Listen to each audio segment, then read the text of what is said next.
ما لنا ألا نتوكل على الله وقد هدانا سبلنا ولنصبرن على ما آذيتمونا وعلى الله فليتوكل المتوكلون.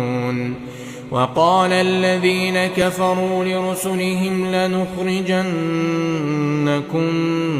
من أرضنا أو لتعودن في ملتنا فأوحى إليهم ربهم لنهلكن الظالمين